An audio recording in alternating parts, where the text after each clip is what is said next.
13h30 sur Al-Oula, bienvenue dans cette première édition complète de la soirée. Voici ses principaux titres.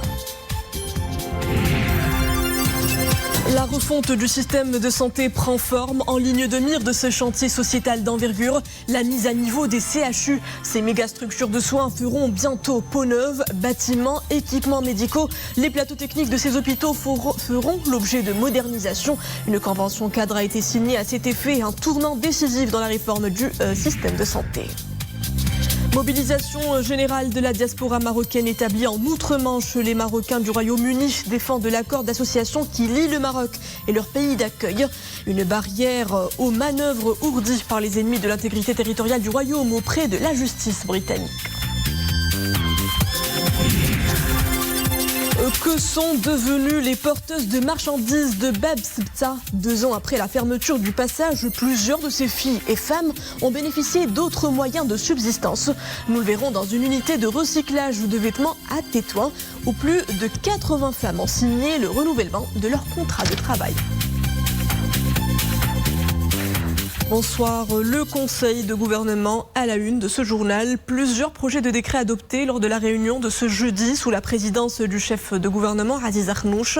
Le premier projet de décret détermine les attributions et l'organisation du ministère de la Justice, tandis que le deuxième modifie et complète le décret relatif au statut de l'inspection générale des finances. Le Conseil de gouvernement a également approuvé le projet de décret portant ouverture de crédits supplémentaires au profit du budget général.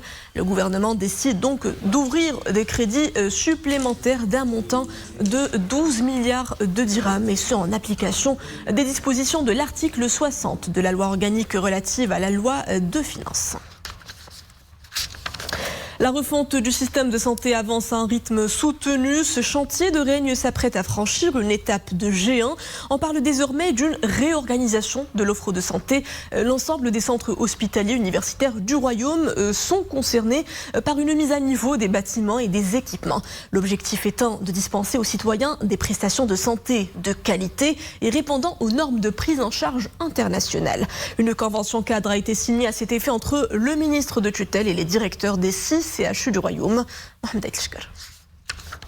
La refonte du système de santé passe à la vitesse supérieure. Elle s'élargit au CHU. Et pour cause. Certains centres hospitaliers universitaires sont devenus anciens avec des équipements qui sont obsolètes, et d'autres ils sont en cours de construction. Et comme avec la généralisation de la couverture médicale, il faudrait bien sûr augmenter l'attractivité des structures publiques, et l'hôpital public est quand même une pierre angulaire dans le maintien de l'équilibre de l'assurance maladie. Pour réussir la modernisation des CHU, une enveloppe budgétaire de pas moins d'1,7 milliard de dirhams a été mobilisée. Cette réunion vient dans le cadre de la vision de Sa Majesté pour la refonte et l'amélioration du système de santé au niveau de notre pays, pour améliorer aussi bien les bâtiments, les mettre à niveau, mais également d'apporter le matériel et améliorer leur prise en charge des différentes pathologies. Pour que les centres hospitaliers universitaires puissent jouer pleinement leur rôle de niveau de référence, cette initiative est très très importante parce qu'elle va permettre non seulement de renouveler les équipements qui sont présents dans les centres de santé et qui doivent être renouvelés, mais aussi acquérir de nouveaux équipements qui vont permettre au CHU d'être à la pointe de la technologie, de répondre à la demande du citoyen. La mise en œuvre de cette convention signée hier avec 5 CHU sera effective avant la fin de cette année, donc dès les semaines à venir. Le basculement du RAMED à la généralisation de l'assurance maladie obligatoire se fera d'ailleurs dès le 1er décembre, donc dans moins de 2 mois. Plus concrètement, les CHU devraient être à la hauteur d'une offre de santé aux normes internationales. Permettre aux CHU de moderniser leur plateau technique, mais aussi de moderniser le côté bâtiment de telle sorte à permettre une offre de soins régionale et au niveau de CHU qui répond aux normes de prise en charge internationales pour nos citoyens. Le CHU étant connu par le fait qu'il, dans ses prestations, surtout au niveau tertiaire, et donc la compétitivité, il y a une certaine compétitivité en général, mais aussi et surtout donc en matière de niveau, tertiaire, en sachant que l'expertise médicale existe surtout au niveau des CHU. Et la mise à niveau des CHU devrait également bénéficier à la coopération et à la solidarité sud-sud prônée par Sa Majesté le roi Mohammed VI. Cette initiative va permettre à tous les CHU du royaume d'être d'un niveau international, et cela va nous permettre aussi, dans le cadre de la coopération et du partenariat qu'on a avec les pays de l'Afrique subsaharienne, de pouvoir accueillir des malades de ces pays et de les prendre en charge. Le programme d'action couvre la modernisation de 5 centres hospitaliers universitaires à travers le royaume: CHU Hassan de Fès, celui d'Ibn Rushd de Casablanca, CHU Ibn Sina de Rabat, CHU Mohammed VI de Marrakech et CHU Mohammed VI d'Oujda. Un programme d'action qui s'étale sur 2 ans. Les Marocains établis en Grande-Bretagne se sont mobilisés hier à Londres pour défendre l'accord d'association qui lie le Maroc et le Royaume-Uni et qui profite pleinement aux provinces du Sud. Ils se sont aussi mobilisés contre les manœuvres ourdies par les ennemis de l'intégrité territoriale du Royaume qui tentent de dissimuler leurs échecs répétitifs en tentant de convaincre la justice britannique de réexaminer l'accord commercial post-Brexit.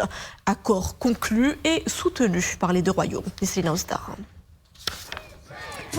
Ils se sont rassemblés en grand nombre à Londres. La fibre patriotique au cœur, drapeau à la main, ils ont tenu à faire entendre leur voix pour assurer à la justice britannique que l'accord profite bel et bien aux populations du Sahara marocain et au développement de toutes les régions du Maroc, du nord au sud, sans exception aucune.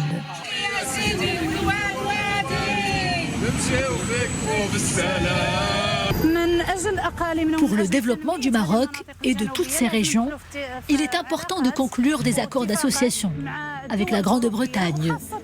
La Grande-Bretagne qui pèse de tout son poids dans le vieux continent.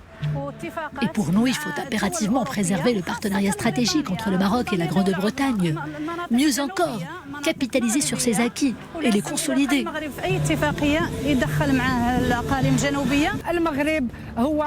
Le Maroc est un pays souverain, très attaché à son intégrité territoriale et au développement de toutes ces régions. Pour nous, défendre cet accord d'association s'impose comme une évidence absolue. Ils ne se sont pas contentés de défendre la légitimité, la pertinence et la justesse de l'accord d'association Maroc-Grande-Bretagne. Ils ont aussi lancé un appel aux autorités britanniques pour développer davantage les relations entre le Maroc et la Grande-Bretagne. Un accord qui s'applique de fait, de Tanger à la Guira. We were very proud as a country to sign this agreement. It is a development from the European Union agreement. L'accord d'association Maroc-Grande-Bretagne est une source de fierté et de grande satisfaction pour nous. C'est un accord 100% bénéfique pour les acteurs économiques des 2 pays. Et il faut avancer encore plus sur cette voie pour booster davantage les échanges commerciaux.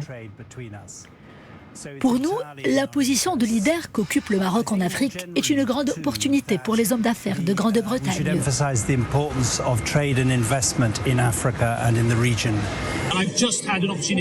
Je viens de rencontrer l'ambassadeur du Royaume du Maroc à Londres. Ensemble, nous avons examiné les moyens à même de consolider le partenariat entre les 2 pays et les diverses potentialités qu'offre le Maroc pour nos investisseurs.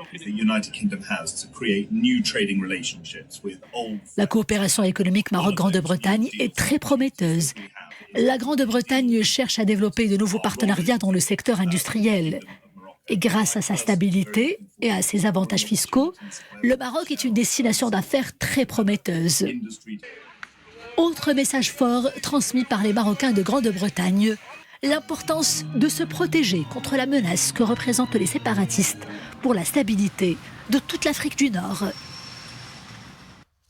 Devox Morocco, la grand-messe technologique revient pour une 9e édition. Les travaux de la conférence se sont ouverts mercredi à Agadir sous le haut patronage de Sa Majesté le roi Mohammed VI.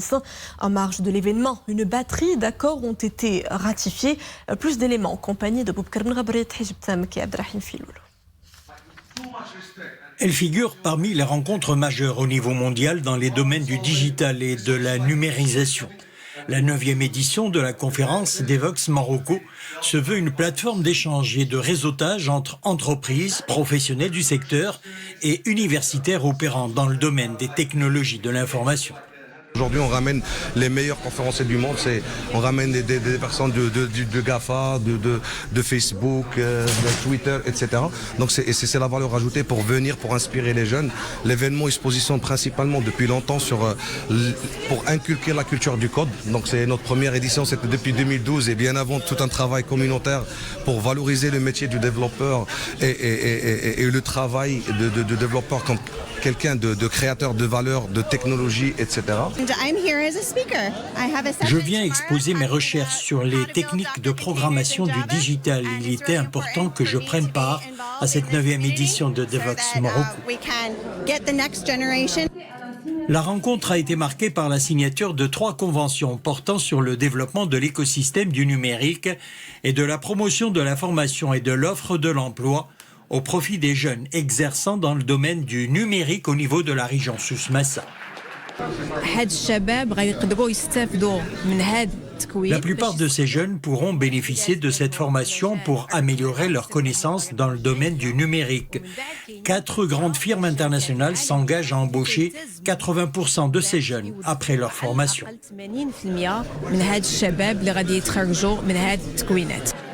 Devox Maroc 2022 réunit les plus grandes firmes et acteurs mondiaux des technologies de l'information et de la communication.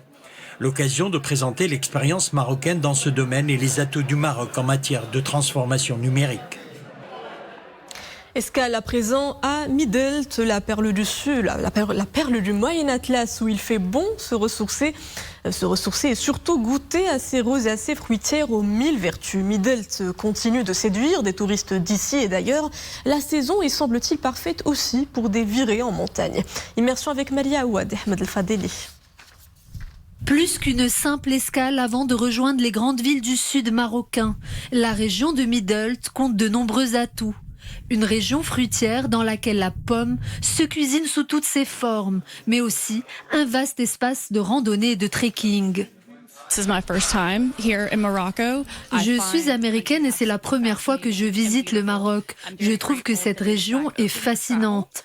La nourriture à Midelt est vraiment excellente. Après quelques jours ici à profiter de la nature et à faire des randonnées, nous irons visiter le désert sans oublier pour autant les charmes de cette petite ville. Et les charmes sont nombreux, notamment l'ascension du mont Hiyachi à quelques jours de marche, le lac Tigelmamin et son bleu azur.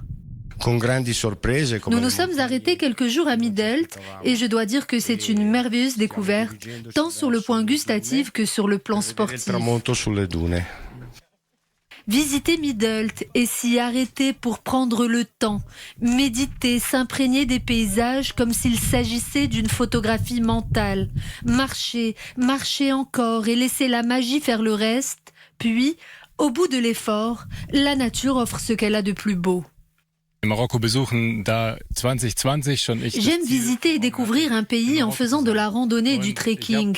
Au Maroc, nous pouvons préparer des circuits sur mesure pour découvrir les paysages. Il y a des endroits vraiment extraordinaires. C'est magnifique de pouvoir les découvrir en marchant. Je m'occupe actuellement d'un groupe de touristes américains. Nous faisons beaucoup de randonnées et d'excursions dans les environs de la région. Nous accueillons beaucoup de touristes étrangers et ces touristes aiment beaucoup le tourisme vert. Plus qu'une halte obligatoire, Midelt offre aux touristes de passage une manière nouvelle de découvrir le Maroc et ses richesses naturelles, imprégner les palais de ses visiteurs et marquer le séjour en leur offrant la beauté, mais aussi toute l'étendue de ses paysages.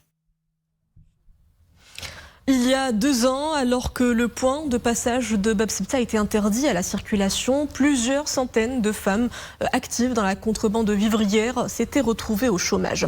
Aujourd'hui, intégrées dans des unités industrielles, elles ont enfin pu s'assurer une source de revenus pérenne.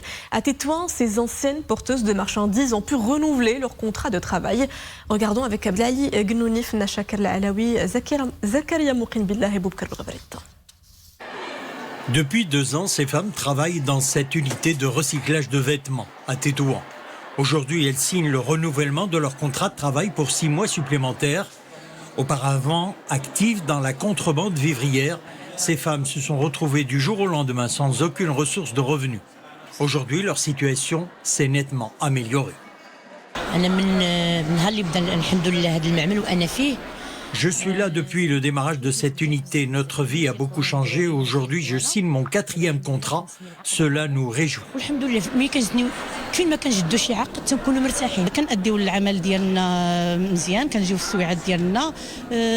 Nous avons des horaires de travail bien définis. Nous renouvelons le contrat de travail une fois arrivé à terme.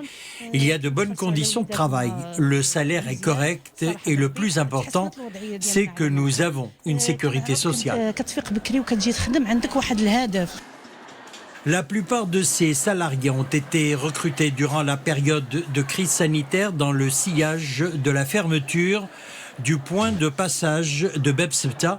Ce travail leur offre un revenu stable et leur permet de subvenir à leurs besoins.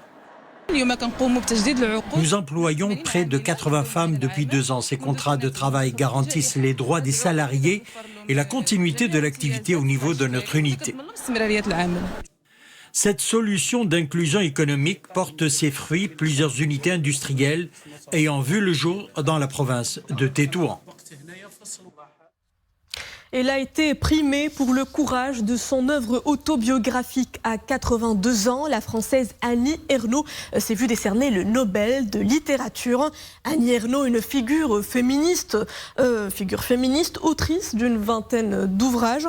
L'écrivaine devient la 17e femme à décrocher le Nobel de littérature depuis sa fondation et devient surtout la première Française sacrée par le prestigieux prix littéraire. Sa consécration a eu lieu aujourd'hui à Stockholm, à la veille du très attendu prix de la paix dont la remise est prévue à Oslo. Non, je ne réponds pas là maintenant, il y aura une conférence de presse. Oui.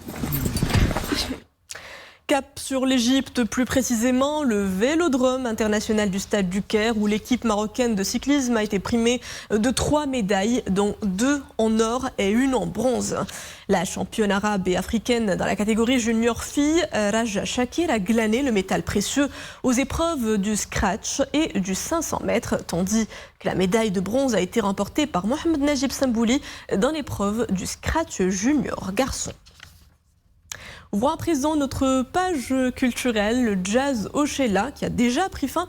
Mais en dehors de ses remparts, le festival se prolonge avec une exposition de l'artiste visuel Marwan Aouinat, qui donne à voir ses œuvres récentes dédiées aux musiques jazz et blues. Un hommage en noir et blanc aux figures de proue de ces 2 musiques authentiques. Atman Tazi, Abdelrahim Benchikhi, Zakaria Mouqibillah, Mohamed Aitlishkar. Les signes d'une passion fervente se reflètent sur les visages de ces musiciens. Au son d'une fusion jazz-gnawa, nous sommes devant des œuvres picturales qui acquièrent un nouveau sens. Féru de jazz et de blues, le plasticien Marwan Aouinat dédie ses portraits en noir et blanc aux figures emblématiques de ces genres musicaux.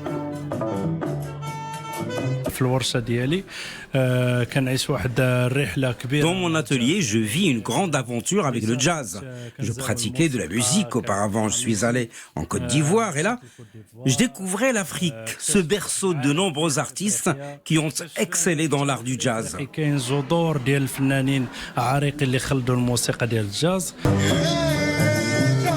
L'artiste fait appel à la peinture à l'huile, à l'acrylique sur toile, au dessin contemporain. Il tente de représenter la transe, expression de dépassement de soi, de fête sociale, de continuité des traditions. La transe du jazz est semblable à celle de Gnawa. Les 2 styles musicaux peuvent très bien se mélanger, fusionner. L'art du Gnawa se marie avec celui du jazz, plus qu'avec d'autres styles. Ce n'est pas seulement du figuratif. Il n'y a pas seulement cette volonté de vouloir être fidèle au portrait de l'artiste, mais il y a justement cet objectif de vouloir traduire l'émotion, pas seulement l'émotion du musicien, mais l'émotion de la musique. Au programme de cette 25e édition du Festival de jazz au Sheila, cette exposition parcourt les liens établis, les liens complexes entre la musique et les arts visuels. Organisée à la Galerie Nouiga de Rabat, l'exposition se poursuit jusqu'à mercredi prochain.